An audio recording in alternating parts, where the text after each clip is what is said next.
नमस्कार, मैं शिवानी राय।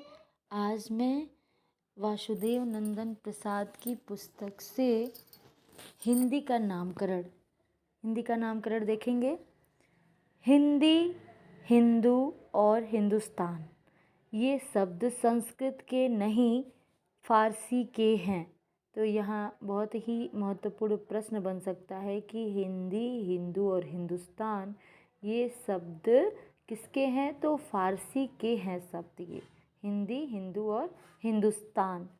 हिंदी भाषा का जन्म उत्तर भारत में हुआ। तो हिंदी भाषा का जन्म कहाँ हुआ? उत्तर है, हिंदी भाषा का जन्म उत्तर भारत में हुआ, पर उसका नामकरण ईरानियों और भारत के मुसलमानों ने किया। हिंदी भाषा का जन्म कहाँ हुआ? तो हिंदी भाषा का जन्म उत्तर भारत में हुआ। हिंदी भाषा का नामकरण किसने किया? तो हिंदी भाषा का नामकरण ईरानियों और भारत के मुसलमानों ने किया। यह बात कुछ ऐसी ही है कि बच्चा हमारे घर जन्मे और उसका नामकरण हमारे पड़ोसी करे। वस्तुतः हिंदी किसी संप्रदाय या धर्म की भाषा नहीं है, इस पर सबका समान अधिकार है। हिंदी नामकरण की एक बड़ी ही दिलचस्प कथा है। उसका विवरण इस प्रकार है। 8वीं सदी से आज तक हिंदी को 3 अर्थों में ग्रहण किया गया है। तो 8वीं सदी से आज तक हिंदी को कितने अर्थों में ग्रहण किया गया है? तो 3 अर्थों में 8वीं सदी से आज तक हिंदी को ग्रहण किया गया है, 3 अर्थों में। पहला है व्यापक अर्थ में, दूसरा है सामान्य अर्थ में और तीसरा है विशिष्ट अर्थ में। व्यापक, सामान्य और विशिष्ट अर्थ में। जब तक मुसलमान भारत में नहीं आए तब तक हिंदी शब्द का प्रयोग व्यापक अर्थ में होता रहा।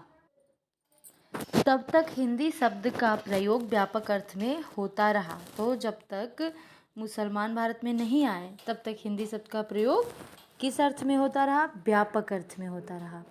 व्यापक अर्थ में हिंदी, हिंद या भारत से संबद्ध किसी भी व्यक्ति, वस्तु तथा हिंद या भारत में बोली जाने वाली किसी भी आर्य, द्रविड़ या अन्य भारतीय भाषाओं के लिए प्रयुक्त होती थी। ईरानियों की प्राचीनतम धर्म पुस्तक अवेस्ता। तो यहाँ एक प्रश्न बन सकता है कि ईरानियों की प्राचीनतम धर्म पुस्तक का क्या नाम है? तो ईरानियों की प्राचीनतम धर्म पुस्तक का नाम अवेस्ता है। अवेस्ता में हिंदी, हिंदू आदि शब्द मिलते हैं। तो किस पुस्तक में हिंदी, हिंदू आदि शब्द मिलते हैं? तो ईरानियों की प्राचीनतम धर्म पुस्तक अवेस्ता में हिंदी, हिंदू आदि शब्द मिलते हैं। मध्यकालीन ईरान में हिंद में इक विशेषण प्रत्यय लगाकर हिंदीक, फिर हिंदीग शब्द बना। कालांतर में अंतिम व्यंजन लुप्त हो गया और हिंदी शब्द हिंद के विशेषण रूप में से प्रचलित हुआ। तो जो हिंदीग था वहाँ से ग हट गया, ग का लोप हो गया कालांतर में, और हिंदी शब्द हिंद के विशेषण रूप से प्रचलित हुआ। प्रारंभ में हिंदी शब्द देशबोधक था। कुछ लोग हिंदी का संबंध सिंधी से जोड़ते हैं क्योंकि ईरानी लोग स का उच्चारण ह की तरह करते थे। 8वीं सदी तक ईरानियों द्वारा हिंदी शब्द का ऐसा ही प्रयोग होता था। ईरान से ही हिंद और हिंदी शब्द अरब, मिस्र, सीरिया तथा अन्य देशों को प्राप्त हुए, किंतु इस प्राचीन व्यापक अर्थ में हिंदी शब्द का प्रयोग अब नहीं होता। भारतीय संविधान ने इस शब्द का ग्रहण भारतीय संघ की राजभाषा के रूप में किया है। भारत के प्राचीन ग्रंथों में हिंदी, हिंद और हिंदू शब्दों का प्रयोग नहीं मिलता। तो भारत के प्राचीन ग्रंथों में हिंदी, हिंद और हिंदू शब्द का प्रयोग नहीं मिलता। हिंदी, हिंदू और हिंदुस्तान ये शब्द फारसी के हैं। भाषा के सामान्य अर्थ में ज़बान हिंदी शब्द का प्रयोग मध्यकालीन फारसी और अरबी साहित्य में मिलता है। तो भाषा के सामान्य अर्थ में ज़बान हिंदी शब्द का प्रयोग मध्यकालीन फारसी और अरबी साहित्य में मिलता है।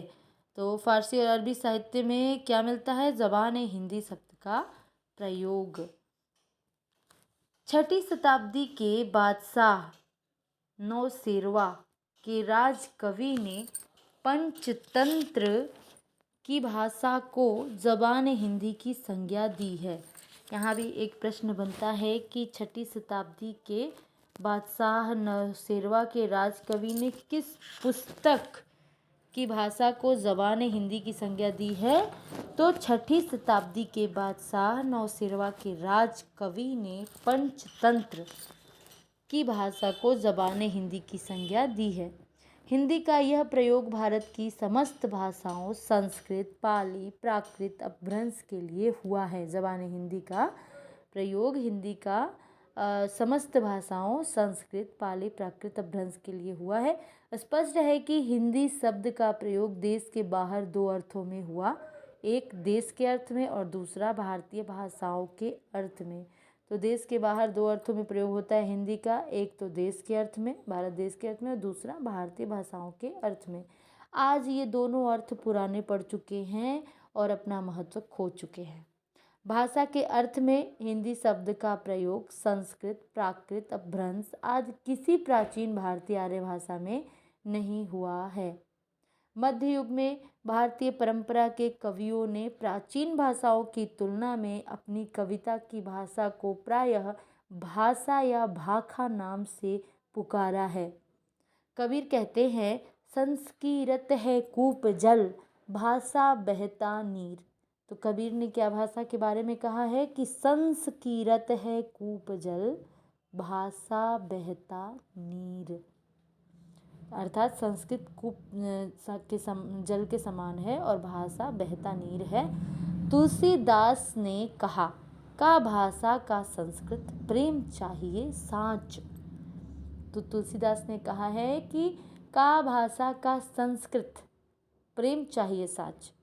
किंतु मुस्लिम परंपरा के कवियों और विद्वानों ने उत्तर भारत की मध्यकालीन जनभाषा को प्रायः हिंदवी शब्द से संबोधित किया है। 13वीं सदी में भारत के फारसी कवि औफी, तो यहाँ पे मुख्य बात यह बनता है कि हिंदी भाषा से संबोधित किया 13वीं सदी में भारत के फारसी कवि औफी फारसी के कवि हैं और 13वीं सदी में है ये भारत के फारसी के कवि। 13वीं सदी में सर्वप्रथम हिंदवी शब्द का प्रयोग हिंद की संभवतः मध्य देश की देसी भाषा के लिए किया था। तो 13वीं सदी में मौजूद थे भारत में औफी कवि औफी, और ये फारसी के कवि थे। 1228 ईस्वी में इनका समय है, 1228 ने सर्वप्रथम हिंदवी शब्द का प्रयोग हिंद की देसी भाषा के लिए किया था। हिंद जैसे मध्य देश में इन्होंने किया था। इसी प्रकार अन्य मुस्लिम कवियों मसऊद, अबुल हसन, अमीर खुसरो आदि ने भी देसी भाषा को हिंदी या हिंदवी या हिंदुई नाम दिया है। खुसरो ने लिखा है, तर्क हिंदुस्तानिंद्य मैं हिंदवी गोसै जवाबे। तो खुसरो ने क्या लिखा है कि तुर्क हिंदुस्तानिंद्य मैं हिंदवी गोसै जवाबे, जुज व चंद नज्म हिंदी नीज नज्जर दोस्त देस्तान करदा सुदा अस्त। तो एक बार और देख लेते हैं। खुसरो ने लिखा है हिंदी के बारे में कि तुर्क हिंदुस्तानिंद्य मैं हिंदवी गोसै जवाबे, जुज व चंद नज्म हिंदी निज नज्जर देस्तान करदा सुदा अस्त। खुसरो की खालिक बारी में हिंदवी शब्द 30 बार और हिंदी शब्द 5 बार देसी भाषा के लिए प्रयुक्त हुआ है। तो यहाँ भी एक प्रश्न बन सकता है कि खुसरो की खालिक बारी में हिंदवी शब्द कितनी बार आया है, तो 30 बार, और हिंदी शब्द कितनी बार, तो 5 बार, और देसी भाषा के लिए यह दोनों प्रयुक्त हुआ है। 16वीं सदी के मुस्लिम कवि जायसी ने भी हिंदवी का प्रयोग किया है। एक दोहा है जायसी का, तुर्की अरबी हिंदवी भाषा तेती आही, जामे मार्ग प्रेम का सबे सराहे ताही। एक बार और देख लेते हैं। 16वीं सदी के मुस्लिम कवि जायसी ने भी हिंदवी का प्रयोग किया है। तुर्की अरबी हिंदवी भाषा तेती आही, ये उनका दोहा है। जामे मार्ग प्रेम का सबे सराहे ताही। लगता है कि दिल्ली से अवध प्रदेश तक की देसी भाषा हिंदी या हिंदवी नाम से प्रचलित होने लगी थी। अकबर के दरबारी कवि रहीम को हिंदी कवि कहा गया है। यहाँ भी एक महत्वपूर्ण प्रश्न बनता है कि अकबर के दरबारी कवि किस कवि को हिंदी कवि कहा गया है, तो अकबर के दरबारी कवि रहीम को हिंदी कवि कहा गया है। अनुमान है कि मध्य युग में देसी भाषा के अर्थ में भाखा हिंदी और हिंदवी शब्द समानार्थक बन चुके थे। तो मध्य युग में देसी भाषा के अर्थ में भाखा कहा जाता था, हिंदी हिंदवी शब्द इत्यादि समानार्थक शब्द उस समय बन चुके थे। दक्षिण के 16वीं 17वीं सदी के मुस्लिम कवियों ने भी, जिन्हें दक्षिणी हिंदी के कवि कहते हैं, हिंदी शब्द का प्रयोग बहुत अधिक किया। तो दक्षिण के 16वीं 17वीं सदी के मुस्लिम कवियों ने भी, जिन्हें दक्षिणी हिंदी के कवि कहते हैं, हिंदी शब्द का प्रयोग बहुत अधिक किया। शाही मीरा जी कहते हैं, यो देखत हिंदी बोल प्रण माने है न पतोल। 17वीं सदी में दक्षिण के सुप्रसिद्ध कवि मुल्ला वजही ने अपने सवरस की भूमिका में हिंदी का ही प्रयोग किया है। यह भी मुख्य है कि 17वीं सदी के सुप्रसिद्ध कवि मुल्ला वजही ने की रचना का क्या नाम है, तो सवरस है, और उसकी भूमिका में क्या प्रयोग किया है, तो हिंदी का ही प्रयोग किया है। फिर है डॉक्टर धीरेन्द्र वर्मा का मत है कि 17वीं सदी तक हिंदी और हिंदवी शब्द समानार्थक थे और सामान्यतः मध्य देश की भाषा के लिए प्रयुक्त होते थे। उक्त विवेचन से स्पष्ट है कि हिंदी का नामकरण भारत के हिंदुओं ने नहीं, ईरान और अरब से आए और इस देश में बसे मुसलमानों ने किया था। तो हिंदी का नामकरण किसने किया, तो ईरान और अरब से आए और इस देश में बसे मुसलमानों ने किया। तो ईरानी और मुसलमानों ने किया, जो ईरान और अरब से आए मुसलमान थे उन्होंने हिंदी का नामकरण किया। लेकिन मुसलमानों ने हिंदी प्रदेश में फैली विभिन्न बोलियों को न अपनाकर दिल्ली और मेरठ की बोली खड़ी बोली को अधिक प्रश्रय दिया। तो मुसलमान थे वो हिंदी में दिल्ली और मेरठ की नज़दीक की बोली को, खड़ी बोली को अधिक प्रश्रय दिया। इसके विपरीत हिंदुओं ने ब्रजभाषा, और उसके बिल्कुल विपरीत हिंदुओं ने ब्रजभाषा, अवधी तथा अन्य देसी भाषाओं में अधिक रचनाएं की। बाद में ये लोग भी मुसलमानों के मार्ग पर चले। इससे सिद्ध होता है कि देश के मुसलमानों ने जिस अर्थ में देसी भाषा, खड़ी बोली को ग्रहण किया, वही हिंदी की सही दिशा थी। तो भारत के जो थे कवि वो ब्रजभाषा और अवधी में लिखते थे, लेकिन जो अरब और ईरान से मुसलमान आए थे उन्होंने दिल्ली के आसपास की जो खड़ी बोली थी उसे ग्रहण किया था। तो यहाँ कहा जा रहा है कि वही हिंदी की सही दिशा थी। आज हिंदी का अर्थ खड़ी बोली या उसमें लिखा जाने वाला साहित्य ही समझा जाता है। इस हिंदी को हमारे साधु संतों ने देश के भिन्न भिन्न भागों में फैला दिया था, अतः यह धीरे धीरे सारे देश में रस बस गई। हिंदी शब्द का प्रयोग एक विशिष्ट शैली के अर्थ में भी होता है। प्रारंभ में हिंदी फारसी और देवनागरी दोनों लिपियों में लिखी जाती थी। तो प्रारंभ में जो हिंदी है वो फारसी और देवनागरी 2 लिपियों में लिखी जाती थी। कुछ मुसलमानों ने हिंदी या हिंदवी की उस शैली का भी प्रचार किया जिसकी परंपरा फारसी लिपि और उच्चारण में दिल्ली के आसपास वर्तमान थी। दक्षिणी हिंदी के मुसलमान कवियों ने हिंदी को एक विशिष्ट शैली में ढाला, जो आगे चलकर उर्दू की चीज़ समझी जाने लगी। हिंदुओं और मुसलमानों का राजनीतिक विरोध ज्यों ज्यों बढ़ता गया, हिंदी मुसलमानों से दूर होती गई और उसके स्थान पर एक नई भाषा उर्दू गढ़ ली गई, जिसे बाद में हिंदी वालों ने हिंदी की ही एक शैली मान लिया।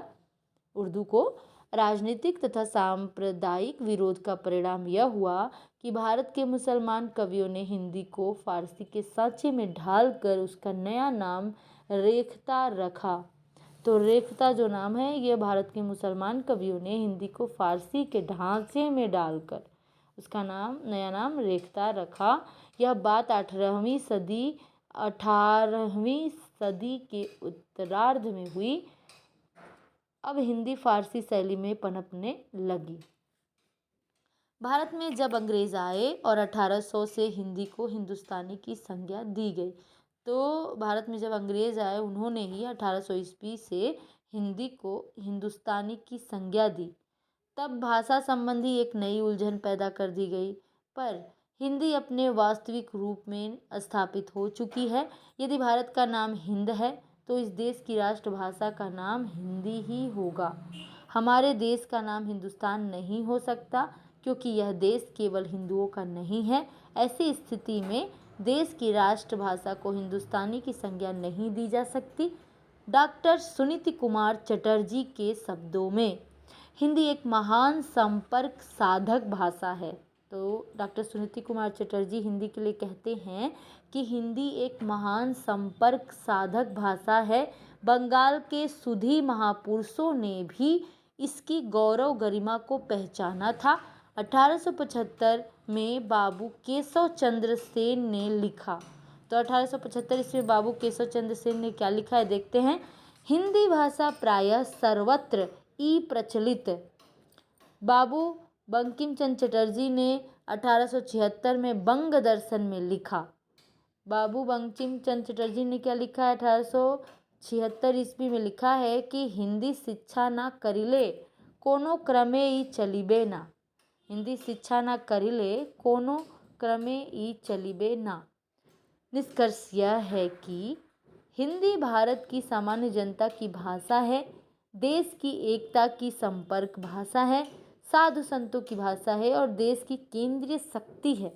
ऐसी विकसित भाषा का सीमित क्षेत्र नहीं हो सकता। इस प्रकार आज हमने अध्याय 1 में हिंदी का नामकरण देखा। अब अगले वीडियो में हिंदी का क्षेत्र देखेंगे। धन्यवाद।